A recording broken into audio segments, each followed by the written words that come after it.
When you renew your mind, you renew your results.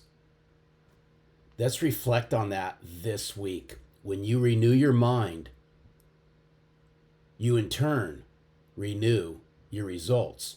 Here's the question. How is each and every one of you right now attending to the garden up in your mind?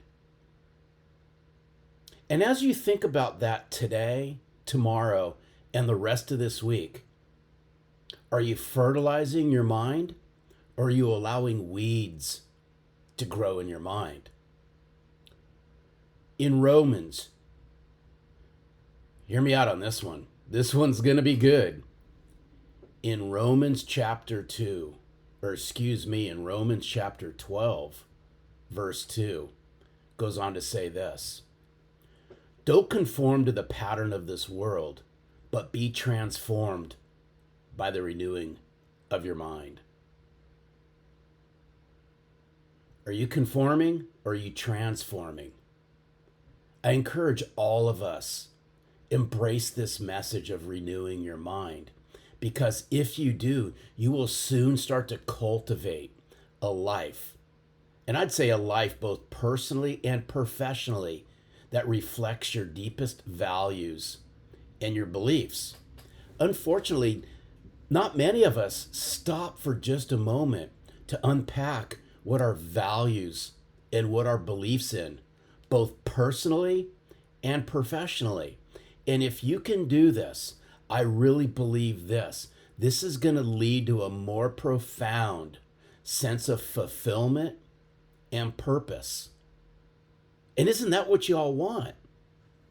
So I encourage each and every one of you this week, today, as you start your morning, and maybe as you wrap up your day, I want you to all just deeply, deeply think about your values and the choices that you make.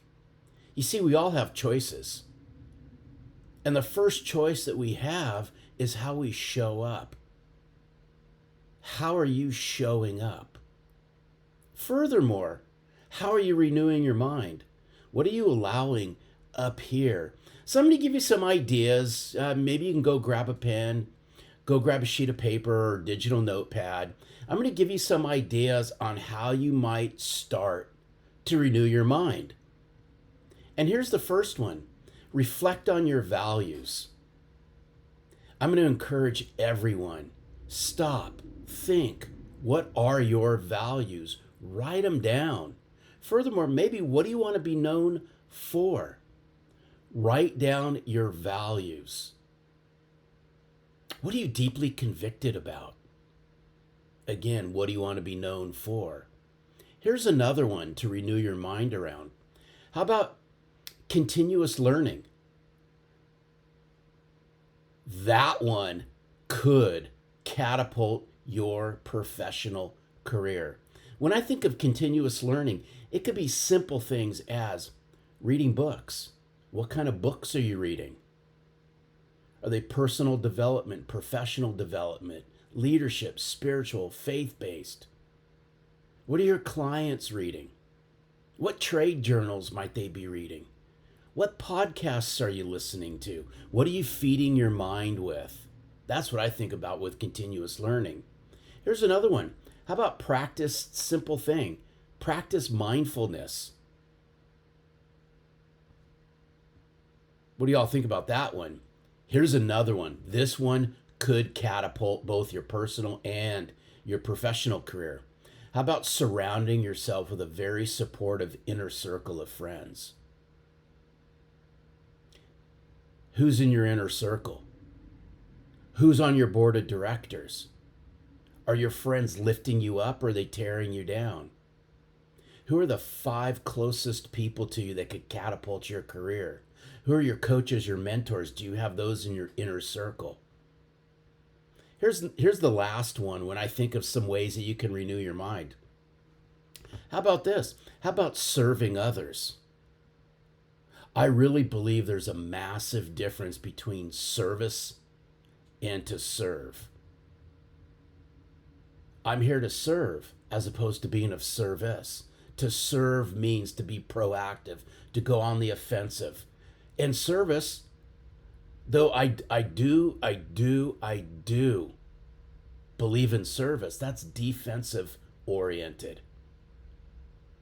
To serve, lend that helping hand. In order to really unpack what it means to serve, I believe you need to volunteer out in the community, lend a helping hand. So this week, as you start thinking about ways to renew your mind, reflect on your values, engage in continuous learning, practice mindfulness, be really cognizant of who you surround yourself with, and grab and gain a very supportive inner circle of friends. Learn how to serve others. These results, the results that you start to achieve, will catapult your career. But I do know this, it all starts with the stories we plant in our mind. What stories are you planting in your mind this week? I'm deeply grateful to each and every one of you. This has been exciting times here at Selling from the Heart as I just launched Selling in a Post-Stress World. Selling from the Heart put us on the map. It's about bringing your authentic self to the forefront. Now Selling in a Post-Stress World catapults this to a next level by bringing trust and credibility to the forefront around the trust formula. We're waving the flag. We're throwing a stake in the ground. You're a big part of it. Thank you. Thank you for believing in me and this mission as far as bringing Selling from the Heart to the forefront. Because I do know this, and y'all know this, your clients and your future clients, they'd rather connect and do business with a sales professional who sells from the heart as opposed to one who is an empty suit. Y'all have an amazing week.